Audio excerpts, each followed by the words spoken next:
The exciting topic to talk about today is how to unshackle yourself and find your true self. Okay, what does it mean? It means every day we always tie ourselves down to self negativity, right? We always think about bad things that we can, you know, like for example, you wake up in the morning, you want to go to work, and you feel like, oh, I don't want to go to work today. Oh, I'm tired. Things like that makes us not ready for the world and basically not your best self. So today we are going to find out a little bit more about how to overcome this and things that has stopped us from being who we really are and how we can overcome it and get better. And so I would like to introduce our guest today. His name is Sam Mitchell.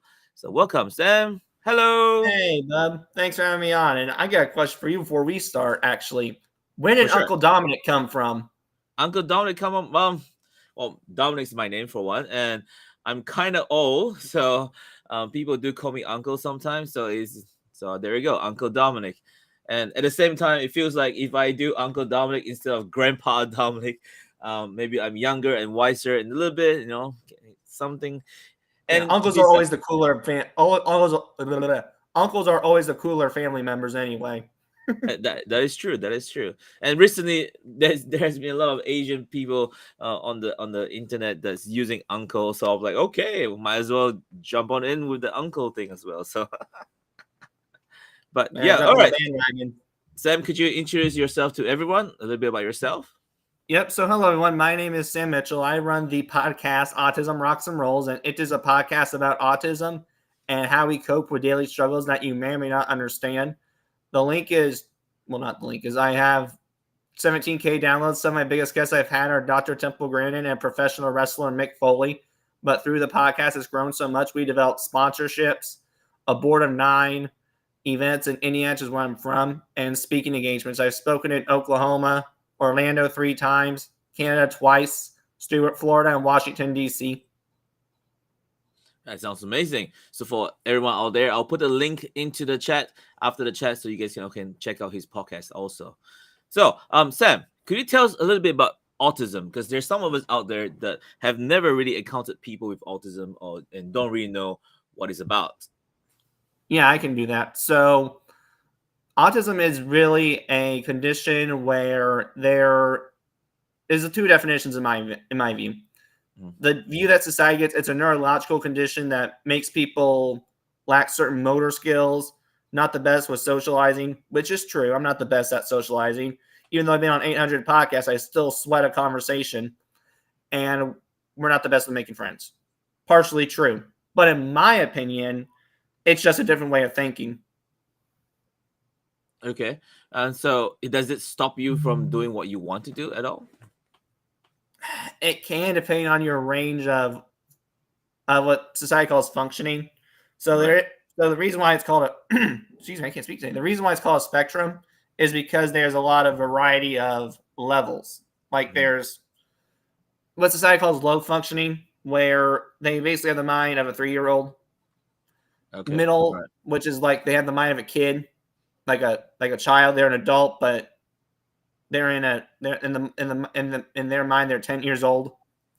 And then there's me, who's high functioning and is doing this. I can probably do his life still, but maybe has the mind instead of 21, he's 19. Hmm. Okay. I get you. I think in this case it's mostly like people around you that's labeling you as what you are, and when they do that they kind of feel like they're obligated or a certain way to approach you, and in this case probably harder for you to make friends. Would you say so that way? Mm-hmm. I think it's partially because of them. I mean, I think I have a part in it too because I have really bad social anxiety. I mean, usually autism comes with something else like epilepsy, OCD, Mm. ADHD. So that might be part of it too. But that being said, it's also their fault because they're not willing to accept the fact that I have these behaviors that you may not understand why I do it. But it's also me because of that social anxiety. So because of that, we need to make it a two-way street. Yeah, definitely. Everything has to be two ways, right? It's because if we want to make friends with someone, it has to be both ways. It cannot be just one way that I want it a certain way, right? You have to accept what the other person is going to be if you want to make friends with the other person. Right. I agree with you on that one, man.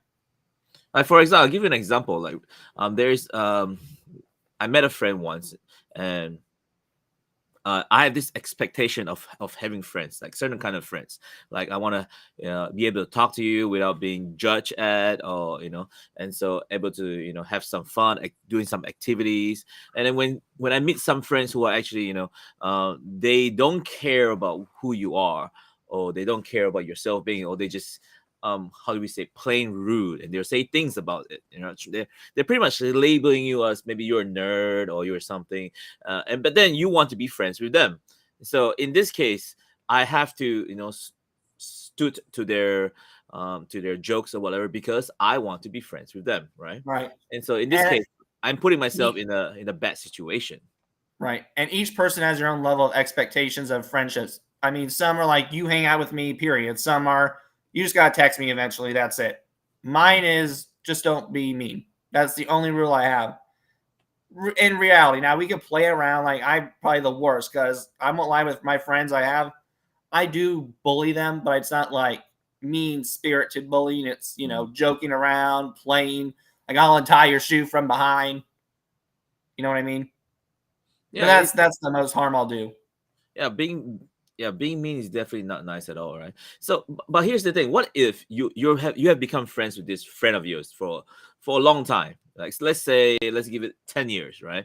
You've been friends with this particular person for 10 years, and suddenly this particular friend will probably start being mean to you.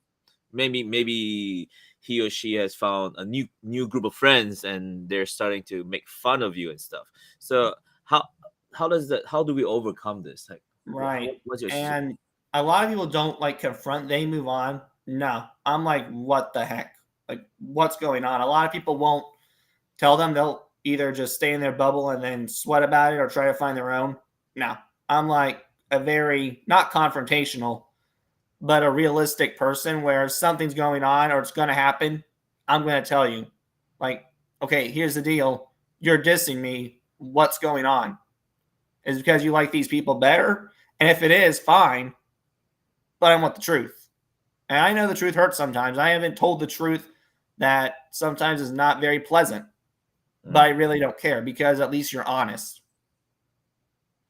It is right, because most of the time when this kind of things does happen, most people took the easy way out, which is like, I'm unfriending you. I'm not gonna be your friends anymore. I'm just gonna move on, which is fine. I mean, in this generation nowadays, it's like it's so easy to friend and unfriend people, especially with social media and stuff. Like, I don't like you, I'm gonna unfriend you, or I'm gonna block you. Things like that. It makes things easier for people to cut relationships nowadays.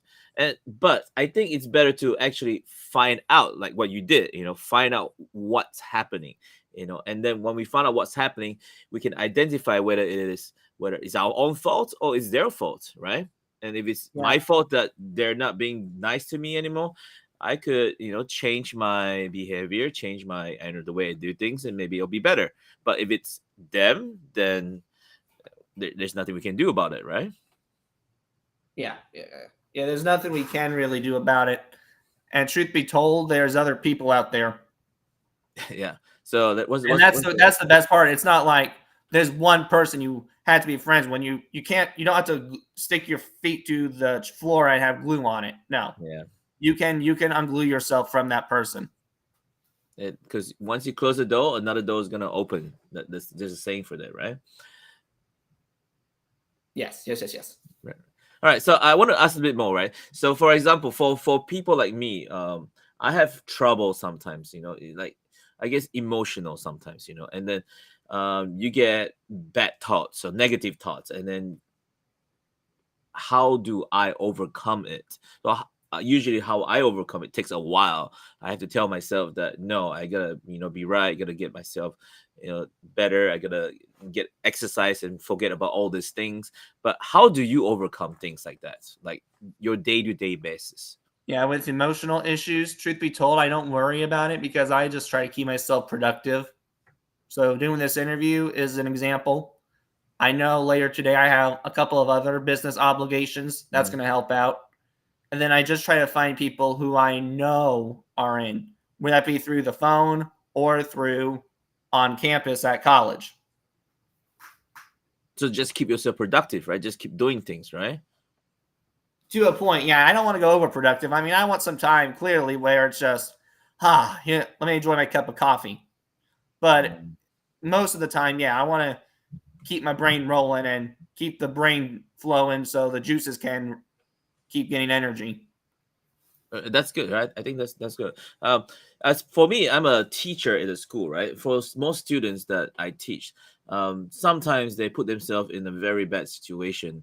Mostly, they feel like they can't do this anymore, so they decided to give up on it. For example, one of the things that we teach in our school is language, like English language, for example.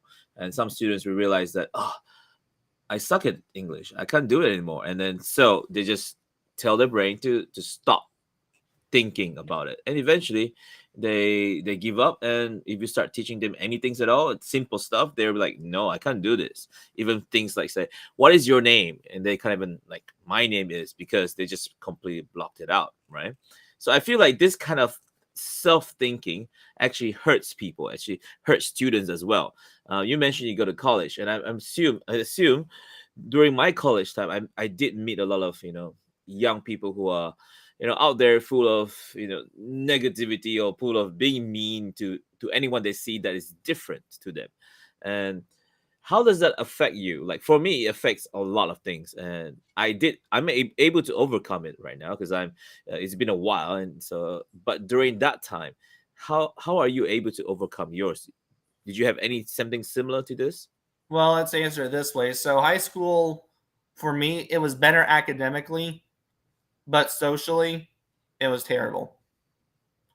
Now, for college, where I'm at, socially, it's great, but academically, in general, it's better than what it was once upon a time, but still terrible because it's college pacing. I'm not a guy who can read or learn quickly. I'm a slow learner. It took a while to learn these apps. Like I know how to use Restream now, but it took a while for me to get there. Zoom, I had to learn how to do that. Took a while, but I got there. With college, they're expecting you to go like vroom. I'm not a guy who can go vroom. I can go vroom, vroom, you know, hit the gas one one one step at a time. But you are going ahead, though. You are taking a step at a time. And there are people, there are Right, but I'm students not a guy who, who go like stomp on the gas and hold it. right, but there are some students who do what you do, but then midway they give up, right? Yeah, I see where you're going. And if you're in that case, because I've been there before, I think we've all been there. Mm. Because sometimes, let's just be honest, the things that you love, some days, not all the time. If that was case all the time, I'd tell you to quit right now. Is not going to love you back. Let's just be honest. But So in we my just yeah. opinion, you need to get through those days because also I think there are more days that the things you love will love you back. It's probably 80% good days, 20 or it's either 90% good days and 10% bad days, or 80% good days, 20% bad days. It's a very small number. Sometimes I feel like my good days are like 5% and 95% are bad. And if that were to happen, how do you overcome it? Right. I see where you're going. I mean, truth be told, I mean, the only way I see is you need to find a way to love it somehow, or you might want to consider a new profession because if you're not happy where you are, it might be time to reconsider your life. Maybe if you get to a point where it's love because it takes time. I mean, the thing that love you is not going to love you right off the bat. Right off the bat, it might take a time or two, but after a good long while, maybe like a year, yeah, I might think about it's time to do something new. Hmm.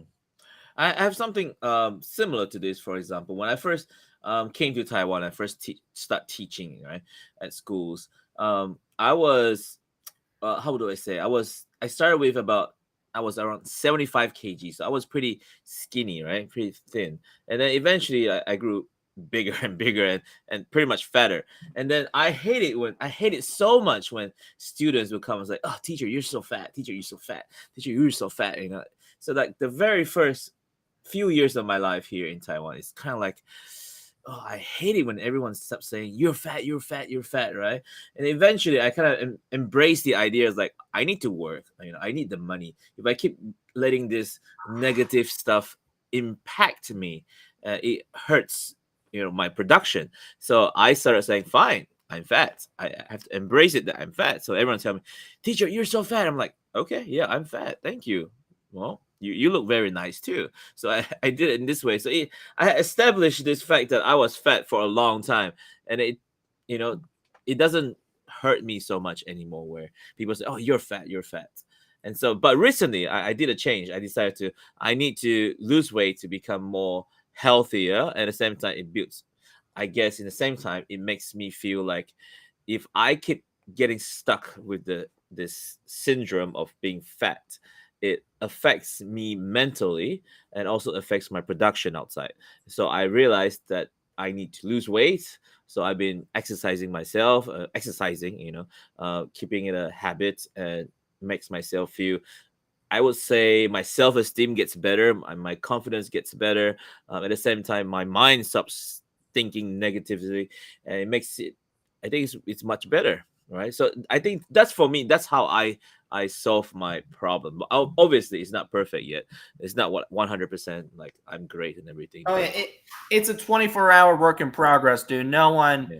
I think it's a skill. Now, I'm not gonna say it's impossible to perfect, but it's always a work. There's no like golden ribbon. I think there might be a silver golden ribbon, but not gold. Mm. You just definitely need to work. For you, how did you build your mindset into overcoming what people say about you and how you become who you are right now? You're pretty successful in your podcast. I was looking at it Right. for Well, this to whole answer your weekend. question, it came from anger. It came from just tired of dealing with hearing what people thought, people Mm, pleasing. The bear finally roared. And after he learned that, oh, these opinions don't matter, mm, life got so much better for me. I ran the podcast. I made some friends. I got to do some experiences that others probably wouldn't have the privilege of doing. So, because of this life change, it led to great and wonderful, happy times. Versus if I didn't get there, I probably would not be in college today. So you took the step forward and started this because you feel like it could change you, right? And look at you now. It has changed you, and you have made friends. Yeah, and Totally, the right? change was a risk though, to be honest with you. It could have gone like where it is today and be like, good, I don't have to worry about people. I'm not a people pleaser, yada yada yada. Mm. Or it could have taken the chance and it could have went the opposite, where I'm bitter and angry at the world because people have used me. Now I want to take it on everybody. But that's the So it thing. was Yeah. it was a risky gamble, but I'm very glad it went the right way and not the wrong way. Now, do I have anger issues because of it? Probably, Mm. but it's not a walking volcano 24/7. It's pretty much like stepping out of our bubble, our comfort zone. Like we're so used to certain things sometimes it just makes it easier. And if we want to change, but sometimes it's hard, even for students. You want to be someone different, you want to be someone better, and then you realize the answer is there. You have to go for it, but you don't, and most students don't do it because they feel like it's too much of a risk. And people like me, a teacher and who is older, always tell the students to, you gotta try, step out of it. And the reason I say that, because if they are young and they fail, they're still young. There's still lots of, you know how do we say, lots of years for them to still get all these experiences to get where people are some days, right? Like I say all these things to try to help my students to overcome theirs, but at the same time they have to take it themselves to jump over to get Yeah, out. and you make a point because we're young and we do have experience and we have all the time in the world almost. But why wait? That's right. Why I wait. why wait? Why try not to go on America's Got Talent at 19 years old when you can do it just at the same as 70? If it was me, I might have a higher chance at 19 anyway for media reasons and public Mm. reasons, but Why wait? Exactly. Like we take so much time sometimes to wait when it's out there. We know it's there. Just we just have to do it, even though it costs some money sometimes. Maybe it makes cost you some maybe your job if it, what you really want to once you should try for it. Couple of weeks back, I had this thought in my mind that I'm already 42, so everyone out there should know now. I'm 42 years old. I'm not that old, but I'm still kind of. I guess I'm almost there, right? I consider myself pretty old, but people say I'm middle age. So let's say I'm 42 right now, and I envision that maybe I will die at around 60 years old. So if I die at 60 years old, that means it gives me only about 18 years of my life left. That means when I put it into perspective that I have only 18 years to live, what am I doing right now? I'm just sitting down. I'm not doing anything. I need to get up and start moving. I shouldn't just wait for another year because I have 18 years. That means only 18 times of chances for me to be different. And and that's what actually got me getting up and go straight to the gym, because I can't be waiting 18 years to be fit. It doesn't work that way. So I need to get over it. That's how I got out of my comfort zone. Um, Let me ask you a question, right? Do you set realistic goals, or do you set um, goals that you think you can achieve, but or maybe it's like almost impossible? Probably do both. I mean, I just might take my life one day at a time. And if something wonderful happens, lovely. If it's not a good day, oh well, I got tomorrow. Mm, And then as far as and the goals, yes, I mean to a point, yeah. I mean, I'm in college right now for a goal, so mm, yes. But then there's sometimes no, because again, I'm the person who's actually a doer than a dreamer. So dreamers, they like to think that, oh my god, I would love to have Luke Bryan or a big Taiwan name at my event, but I just realized they're got a life. No, that's not how I am. I'm more of a doer. Doers are people who like, you know what, I'm going to try to get this person, Ariana Grande, to my event. And I'm at least going to ask. If I get a no, I can at least say I tried instead of hiding. that's right. You ask, right? So you just have to ask. I like that. I remember this one was when I was way younger. I was like, I think I was like 16 years old, 15 years old. All right. When I had my friend actually told me this, you see this girl you like, or you see this guy you like, pretty much this girl, right? So this girl like, so what's stopping you from asking her out or talking to her? I was like, but I'm scared, I'm shy. My friend always like, I'll tell you what, I remember this, and I love it because I can go there and say my piece, say what I want to say. And if that person rejected me, and that's it, that's the end of that part, that story. And I can go on to try something else or meet someone new. But instead, if I don't go and ask that person, I'll never know. And at the same time, I'll be just waiting and waiting and waiting for something to happen. And if it doesn't happen, I'm like, oh no, my life's terrible. And so my friend told me that, and I was like, yeah. So if I wanted to say something or do something, I should have just gone and asked and done it. So in that case, I like that. I don't want to wait. It makes me feel like I should go and try and do it. Yeah. And It's on the scary flip side sometimes. too, if you are a person who you're asking out the girl and you were friends before, you say it's it, the rejection's over. Yeah, the rejection is over as far as going out, but she still might be your buddy. And in That's my right. opinion, that's what you can ask for.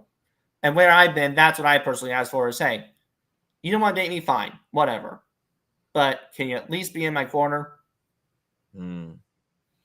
People are afraid sometimes. It's just very difficult. You know. Let's talk about social things, right? Sometimes it's very hard to make friends. Like for me, example, I like having friends.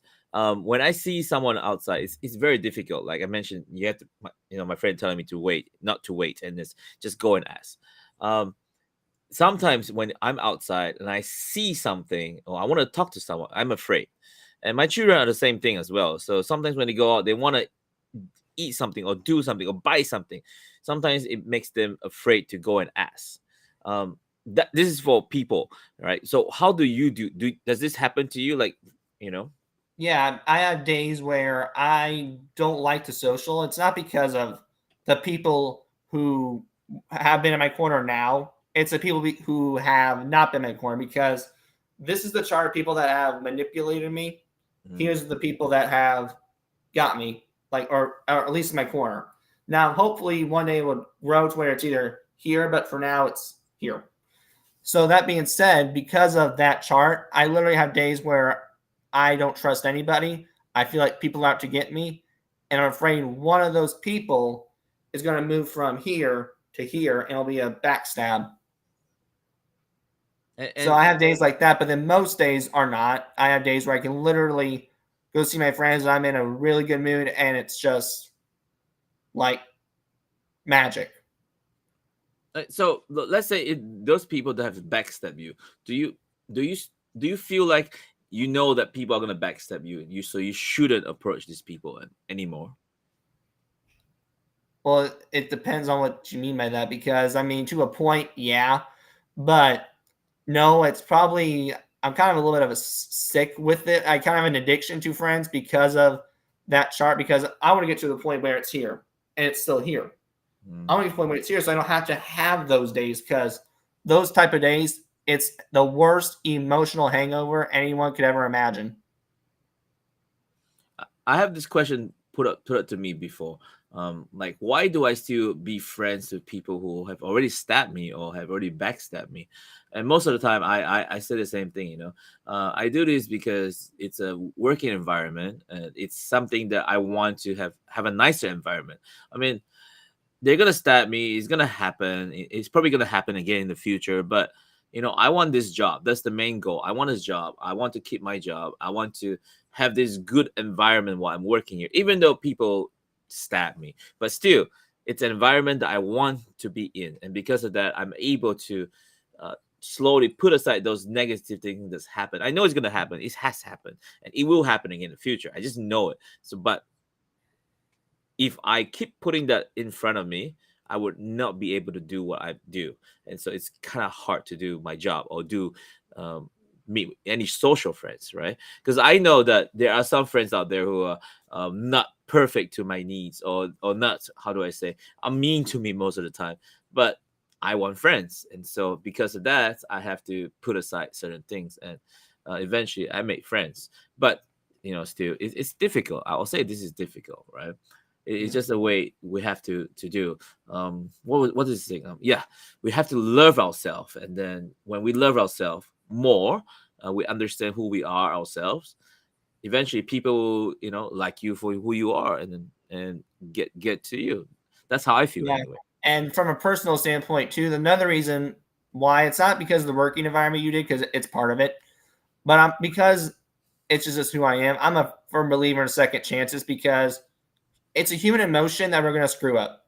Every human, whether you think you're Mr. Perfect or not, even though you might be the most angelistic person out there, you screwed up at some point. So, because of that, yes, I do believe in second chances. I think you deserve it. I think if you have a good case, and maybe because of life screwing up our friendship and then we just got busy, okay. But if you chose it and you want to come back into the bubble, okay, yeah, I can give you a second chance. I don't mind that. Maybe you made a mistake and you realize, oh, shoot, I left someone who didn't deserve it. It Mhm. happens. But the minute you ruin that second chance, yeah, we're done. You don't get third, fourth, fifth.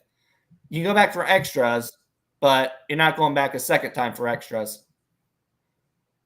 So if someone else, for example, for the fourth time comes to you and wants to make up with you, will you give them a chance? No, No. no, it's the third. It's not the fourth. It's the third. The third, like first time, all right, we did it. Whoop de doo. All right, we're good. Okay. The second, now you screwed up. All right, you want to come back? All right, sure. I'm going to give you one more chance, but understand this is it. If it works out, great. No third strike. Third strike comes though, yeah, you're out. Leave me alone, please. I, I guess I differed with you on this thing, because for me, I understand the parts where you said 3 or 4 times. For me, even after 3 or 4 times, if someone wants to come back to be my friend, or hang out with me or do something with me, I'm always like, sure. I was like, sure. Even though it they still do mean things to me in the future. It feels like, I know it's I gonna probably happen. would. I probably would if that chart wasn't like this. Uh, If it was more like this, maybe. Dude, I But tell if you, it's like it's this, definitely no. way like this sometimes. It feels like it, and I just some people say I'm pretty dumb because of that. But I don't know. I try to think a bit differently. I used to when I was younger, way much younger. Once you offend me, that's it. I don't want to talk to you forever. But then I finally realized after that it bogs me down in the future. I still think about that. And eventually, it feels like it's a regret. Like, why didn't I make up with you? What are you could have been a great friend to me. But Thinking. Chippy Tom, looking down at this thing, it says, "Think great, get rid of your burdens."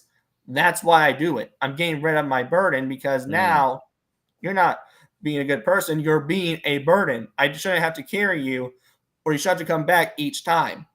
So because of that, you have now become a burden. So I'm actually getting rid of the burden.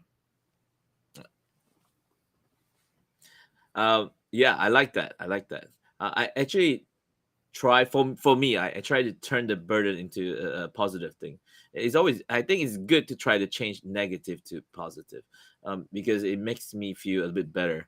And it does, it makes me feel better. It makes me able to, unshackle my chains and let me move on, right? um Here's the thing I really want to talk about, and I read this in your profile as well. I mentioned this in the earlier the podcast, that people label us all the time, right? They give us labels, and then when it does that, it makes me feel like that's who I am. And if it makes me feel like that's who I am, I'm gonna be broken, right? And in your profile, you actually have a sentence that I really like. You says you want to prove that you are not broken and you do not need to be fixed, and I like that. So, are you able to explain that more? Yeah. So when people get the diagnosis autism, a lot of people slash parents mainly think their life is over. They think, oh my gosh, he's not gonna be able to cook a meal again. Oh my gosh, he's not gonna move out of his house. I gotta be a permanent babysitter. Try again. Because I'm on the spectrum. Can I cook still? No. But if I look around, I think I'm in a place by myself. And so I'm not broken. That's my point trying across here is, yeah, we might be broken in some stuff, granted, but we're not completely broken. We got skills that we can use. It's just a matter of time before we get them, and you got to put us in the right setting. Hmm. Maybe this person can't cook an omelet for the life of them, but you know what they could do? Maybe they'll race and ride a horse. Yeah, I like that. I don't actually like the word broken so much. I would say that it's kind of like a weakness, right? And Yeah, and I would weakness say is so there. too. It's just a lack of motor skills. I mean, it comes with autism. I'm not saying it's going to happen. You could very well. I'm just saying it's a likely chance Mm, that it could happen. But again, that just may take time because, yeah, we can improve that, but we also may not. It just depends on, again, the functioning level. mhm. But I think in the same way, it's the same for everyone, right? You have some things that you are weak at. Maybe you're not good at it, and you Yeah, you, you I do got one. I something else can't do that's math better. for the life of me. That's right. So, there are things that I'm weak at as well, So, but I have strengths in other places. So I need to tell myself, like every student in watching this podcast right now, you know, everyone has weaknesses. We shouldn't label the weakness as a thing to stop us. We need to find what's our strength, right? So, as Sam here has found his strength in a lot of things, and he has done a lot of things, and look at him now, right? And so he has proven that he does not need to be fixed. There's nothing to be fixed. It's just we ourselves need to find what's our weakness, know our weaknesses, and then know what's our strength, what we are good at, and then work on that. I mean, that's what it is. Like for me, for example, I'm not actually great in a lot of things, but but I will say jack of all trades. I can do a lot of things. I learn a lot of things. I'm just mediocre in a lot of things. But at the same time, being mediocre is actually pretty good as a teacher because I'm able to teach a lot of things. I'm able to understand a lot of things. Maybe not amazing in math, but I'm pretty good in and pretty good in doing a lot of things. I can cook, I can do anything that I can think of, put my mind to. So at the same time, while I'm doing that, I am moving forwards, right? I'm getting rid of the burdens that supposed to be there, but it's actually not there. It's all in our own mind, our mindset. How do you feel about this? Like we Yeah, ourselves. I was Yeah. gonna say out loud too. There's even the better part too. There's substitutions that exist now. Mhm. Maybe you can't cook, but maybe you can bake. That's right. That's right. Even you, if you can cook, you can order out now. You can order food to come in. After COVID, everything changes. Everything makes it easier now. You can just make a phone call on your phone and your app, and people deliver food to you. You don't have to worry about cooking anymore. And at the same time, if we are worrying about making friends, there's like all kinds of apps now, right? On how to make friends. You just click on them. If they click you back, and there we go. Have a chat, and that's how you go forth, right? And if you're not good at education, math or whatever, there's all kinds of YouTube now to actually teach you how to solve some difficult problems, and you can actually learn from that. I actually have a student who told me recently that he learned how to play bowling from YouTube, and he actually bowled really good. So I'm like, wow. So you can actually learn a lot of things right now. There's no almost like so many ways you can overcome our own weaknesses, our burden, and get rid of our bad stuff. Well, Sam, we're about time. Is there anything you would like to share to the audience out there? Well, thank you for having me on first of all. And you can find me pretty much on anywhere, like your favorite media platform. Podbean's my home base, but I'm on YouTube, iHeartRadio, Spotify as well. And I always think this, and I think this isn't motivational speech, it's just the truth of life. If the world could be nice and not be stupid, we get along so much better, don't you think? Hmm. Have That's a good true. day. Thank you, Sam. Well, everyone else, remember, we should stop putting ourselves down, right? We should get rid of the problem. We need to realize that we are actually worth a lot of things, right? Once we unshackle the chains that's on us, we can actually um, be a better person. And at the same time, we are not broken. We are just making our weaknesses becoming more stronger, and we're a better person. I thank everyone for coming to our show today. Thank you, Sam, again for coming and have a wonderful chat with you. I'm going to say goodbye to everybody. Please like and subscribe. I'll put a link to Sam's podcast and on YouTube onto the link down there later on. So please stay tuned. All right. Goodbye, everyone.